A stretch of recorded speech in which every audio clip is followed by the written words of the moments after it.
ओम शांति। आज 30 सितंबर 2024 के महावाक्यों के मनन चिंतन में सबसे पहले प्यारे बाप दादा ने कहा कि बच्चे अपनी बैटरी चार्ज करने का ख्याल करो। अपना टाइम पर चिंतन में वेस्ट मत करो। अपनी घोड़ तो नशा चढ़े। पुरुषोत्तम संगम युग पर बाबा हमें मिल जाता है।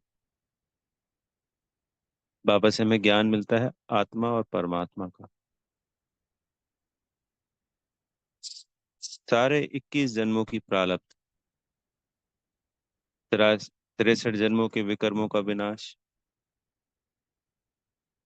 अपने को राजा बनाना, अपने को प्रजा बना,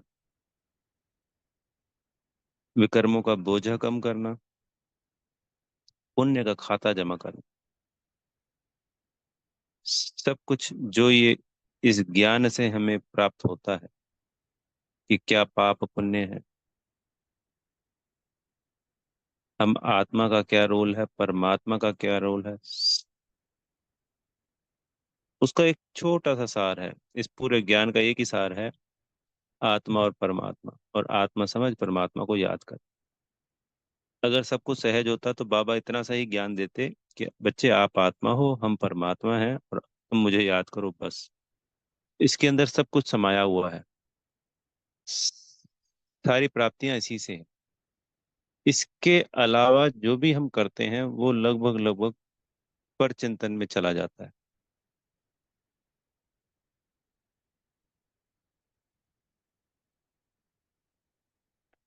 इसी ज्ञान के इस छोटे से सार में सारा विस्तार समाया हुआ है। पर कल्याण इसी में है कि इसी से हमारी बैटरी चार्ज होती है। और कोई तरीका है ही नहीं। विकर्म विनाश करने का कोई तरीका नहीं दूसरा संसार में। इस ज्ञान से भी विकर्म विनाश नहीं होते हैं, प्रारब्ध बनती है। पर इस ज्ञान में जो बाबा ज्ञान दे रहा है वो तो ठीक है, पर हम करते इस ज्ञान का चिंतन मनन करते वेस्ट में चले गए, व्यर्थ में चले गए। इसका बहुत ही ज्यादा मनन चिंतनों में घंटों घंटों अगर हम लगा दें, अनेक अनेक भक्ति की बातें। कई बार क्या होता है, भक्ति का कोई पॉइंट होता है, तो भक्ति के पॉइंट को हम पकड़कर उस भक्ति के पॉइंट में ही चले जाते हैं, तो वो काउंट नहीं होगा मुरली के अंदर।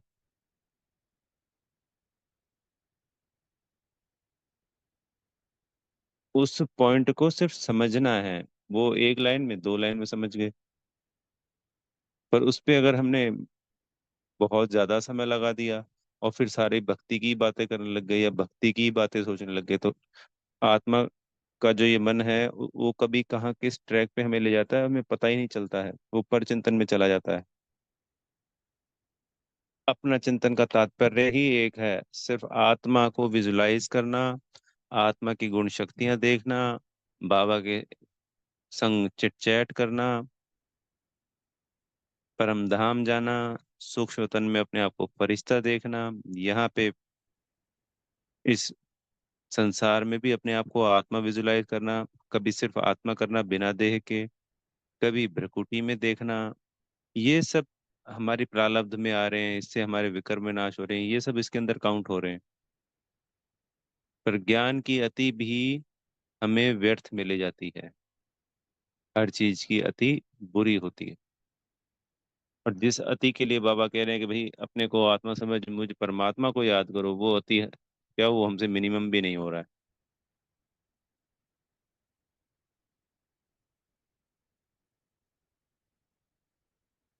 अपने में ही मस्त रहना है, अपनी घूट नशा चढ़े ऐसे संसार में। जैसे होते हैं ना, साधु संत कहते हैं ये तो अपनी मस्ती में मस्त रहता है। पर वो मस्ती में मस्त रहता है या अपने काम से काम जो रखता है। आपने देखा होगा, लौकिक संसार में जो अपने काम से काम रखता है वो ज्यादा तरक्की करता है, एकाग्रता रहती है। हमारी शक्तियां अगर हम परचिंतन में लगाते हैं तो वो फैलती हैं, वेस्ट जाती हैं। आत्मा की ऊर्जा शक्ति है, जितना स्वयं में केंद्रित करेंगे उतना शक्तिशाली बनती है आत्मा। जितना दूसरों पे केंद्रित करेंगे या व्यर्थ बातों में जाएंगे, उतना ही इसकी शक्तियां कम होती चली जाती हैं।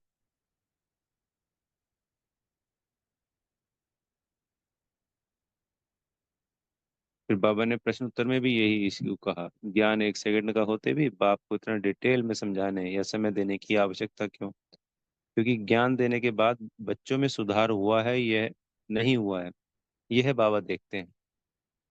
और इस सुधारने के लिए ही ये सेम पॉइंट्स बाबा हमें रोज समझाते हैं, और इस छोटे से ज्ञान का पूरा झाड़ की डिटेल हमको समझाते हैं। बच्चे इस बाबा ने जो ये ज्ञान दे दिया, इसके बाद भी और भी कुछ बहुत कुछ जानना चाहते हैं। अगर सब कुछ जान लिया मान लीजिए, तो उससे क्या होगा?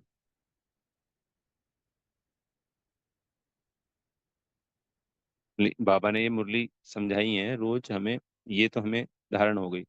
इसके अलावा भी हमारे प्रश्न क्रिएट होते हैं, मैं उन प्रश्नों की बात कर रहा हूँ। अनोखे अनोखे प्रश्न होते हैं, अजीबोगरीब प्रश्न होते हैं। कई बार हमें जवाब भी नहीं मिल पाता है, क्योंकि वो थोड़ा लीक से हटके होते हैं। और मिल भी जाता है, फिर एक और नया प्रश्न क्रिएट होता है। ये मन हमें जहाँ पे हमें लगना है वहां लगने नहीं देता है। मन हमें उलझा के रखता है, फंसा के रखता है। वो व्यर्थ में ले जा रहा है, हमें पता ही नहीं चल पाता है।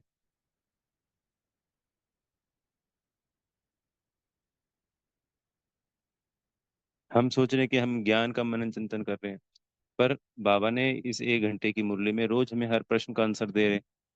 और जितना हमारे उत्थान के लिए, हमारी तरक्की के लिए, हमारी प्राप्तियों के लिए ज्ञान जरूरी है, उसका भी बहुत ज्यादा ज्ञान दे चुके हैं बाबा। कितनी अव्यक्त मुरलियां, कितना हमारी साकार मुरलियां, इसको हमें धारण करना है। इसमें धारण करके स्वयं की आत्मा की प्रैक्टिस करनी है, और बाबा को याद करना है।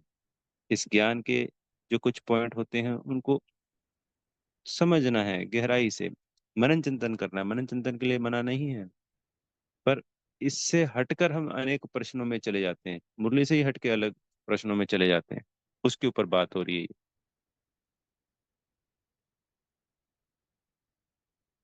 जैसे अभी बताया ना कि भक्ति का कोई पॉइंट आ गया, उसको पकड़ते पकड़ते फिर भक्ति के ही हम चर्चा कर रहे होते हैं 15 मिनट, 20 मिनट, आधे घंटा। वो फिर मल्टी में काउंट नहीं होगा, ये समझने की बात है बड़ी गहराई से। मुरली भी अगर हम बार बार पढ़ रहे हैं तो प्रारब्ध बन रही है, पर मुरली तो पढ़ नहीं रहे हैं और दूसरी बातों में चले गए, पर चिंतन में चले गए। मनुष्यों को चिंतन की बात नहीं है, किसी विषय वस्तु या किसी पॉइंट को लेके कोई भक्ति के पॉइंट में चले गए, इसको पर चिंतन कहेंगे। मुरली पंच पर चिंतन में नहीं है।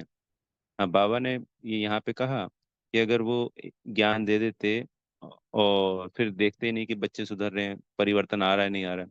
फिर परिवर्तन जब कई बच्चे जब कर रहे होते हैं अपना, तो बाबा उससे रिलेटेड हमें ज्ञान के पॉइंट देते हैं कि बच्चे ऐसे करो, ऐसे आपका परिवर्तन होगा, बच्चे ऐसे करो, ऐसे आपका परिवर्तन होगा।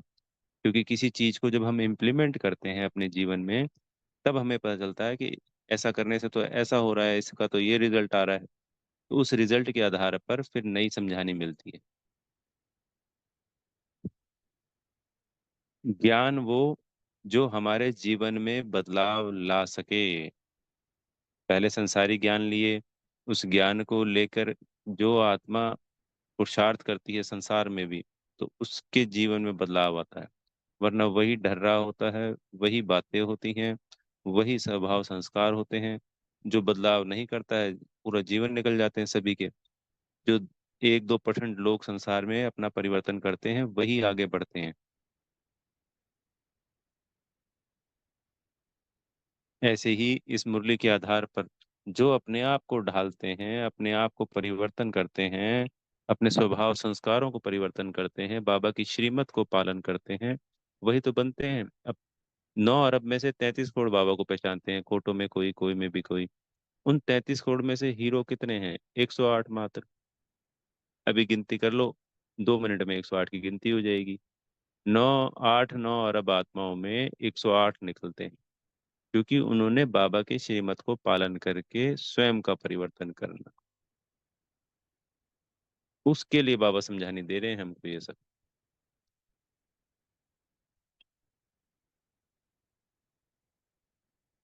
बाबा ने आज एक लाइन कही, बहुत अच्छी है।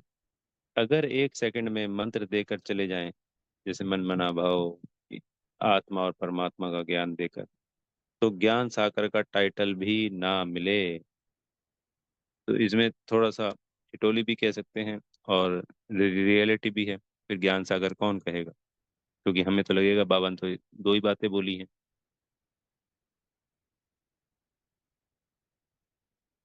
और एक तरह से ठिठोली भी लगती है। उसको टाइटल की जरूरत नहीं है। वो तो है ही ऑलमाइटी अथॉरिटी। हमें ही पता है कि वो चाहे तो वो 1 सेकंड में क्या से क्या ना कर दे, इस सृष्टि का परिवर्तन कर दे वो।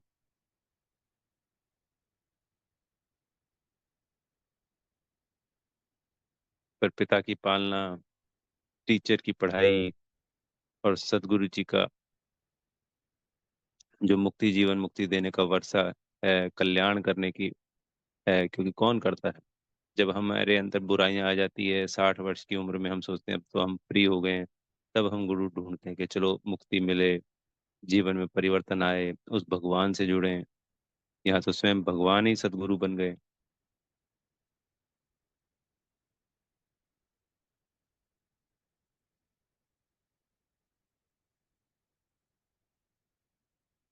तो पिछले, इससे लास्ट संडे की जो मुरली थी, निराकारी निर्विकारी निरहंकारी,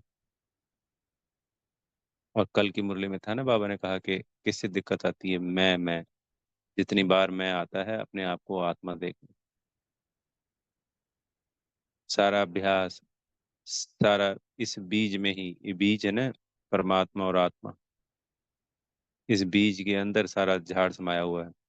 हम लगे हुए हैं सब झाड़ के पत्तों के ऊपर। अगर हम बीज में ही अपने आप में, जो बीज मैं आत्मा हूँ, उसमें टिक जाएं, तो इसके अंदर जड़ें, तने, झाड़, टाल टालियां, सब कुछ आ जाएगा। सब कुछ इस बीज के अंदर। एक छोटा सा हाथ में बीज लेके कभी हम सोचें कि इसके अंदर तो बहुत बड़ा पेड़ समाया हुआ है। बरगद का पेड़ कितना बड़ा होता है, आम का पेड़ कितना बड़ा होता है, गुठली कितनी सी होती है। तो सोचिए उसके अंदर ही वो पेड़ समाया हुआ है। ऐसे ही हम, मुझ आत्मा में ये पूरा सब कुछ समाया हुआ है। पूरा ज्ञान, पूरा पृथ्वी।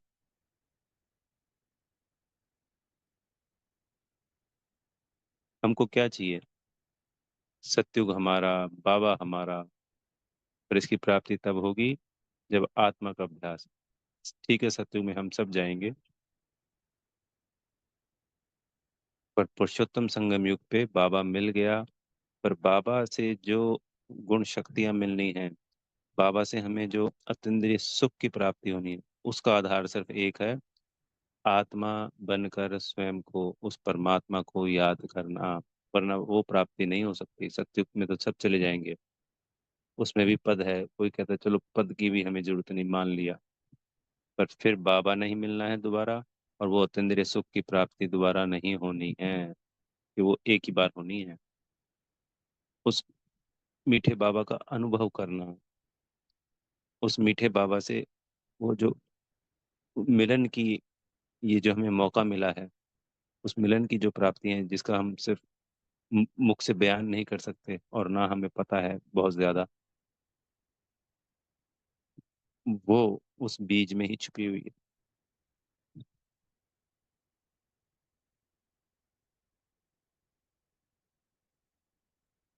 फिर बाबा ने आज वही भक्ति की मुरली में जो जाते बातें बताई हैं कि भैया, जो भक्ति करते हैं वो भी जड़ की करते हैं। यहाँ चैतन्य में वो जो जिस जड़ की करते हैं, चाहे वो देवी देवता है और चाहे वो शिव है, वो सब कुछ चैतन्य में हमें पता चल जाता है। शिव परमात्मा स्वयं चैतन्य में आते हैं, और हमें पता चल जाता है कि हम ही देवता थे, और अभी अब हम देवता बन रहे हैं। इसमें मुख्य है ही दो, आत्मा परमात्मा, परम धाम, और ये साकार लोक। परम धाम में हम आत्माएं निराकार स्थिति में होती हैं, सब वहीं से आती हैं। और इस साकार में हम, कर्म क्षेत्र है, कर्म भूमि है, यहाँ हमें आना ही है। और कर्म करना है।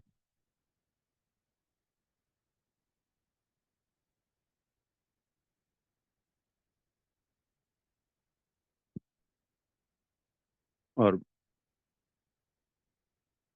फिर वरदान में बाबा ने हमें आज कहा कि दाता की देन की स्मृति को स्मृति में रख सर्व लगावों से मुक्त रहने वाले आकर्षण मुक्त भव। तो बाबा ने इसमें एग्जाम्पल दिया कि कई बच्चे कहते हैं कि मेरा है ना किसी दूसरी आत्मा से लगाव नहीं है, पर उसकी जो गुण हैं, क्वालिटीज हैं, विशेषताएं हैं, वो हैं उसके अंदर, वो अच्छा लगता है, उसमें उसकी ये विशेषता है, उसमें उसकी ये विशेषता है। तो बाबा ने कहा अगर हम बार बार उस विशेषता को याद करेंगे तो फिर हमारा संकल्प में वो आत्मा आने लग जाती है, वो उसके प्रति आकर्षण है। अब ये छोटी सी बात होती है, हमें पता ही नहीं चल पाता है। हम कहते हैं जी व्यक्ति के प्रति आकर्षण नहीं, पर बाबा ने कहा ये याद रखो हमेशा, ये- जब ये सोचते हैं ना हम इसके अंदर ये विशेषता है, ये गुण है, तो बाबा का ये गुण है इसके अंदर, बाबा की ये विशेषता है इसके अंदर, बाबा की दी हुई विशेषता है। जब हम बाबा को बीच में ले आए तो फिर हमारा उसकी तरफ अटेंशन नहीं जाएगा आत्मा की तरफ, क्योंकि उसका देने वाला दाता कौन? बाबा ने क्या कहा वरदान में हमें दिया कि दाता की देन को देने वाला कौन हो गया? शिव बाबा दाता। स्मृति, स्मृति में याद रखना है, तो सर्व लगावों से मुक्त होंगे अगर हम बाबा को याद करेंगे इसके बीच में, तो जो दूसरी आत्माओं से लगाव होते हैं उनसे मुक्त रहकर आकर्षण मुक्त बन जाएंगे। वरना अगर हमने उसी की विशेषता को बार बार, व्यक्ति या उसके वैभव को बार बार संकल्प में लाएंगे, तो वो उसके प्रति आकर्षण हो गया, हमें पता भी नहीं चलेगा। हम तो सोचेंगे, हम तो खाली उसकी क्वालिटी की बात कर रहे हैं और तो कोई कर ही नहीं रहे। बड़ा गुह्य है हर बात।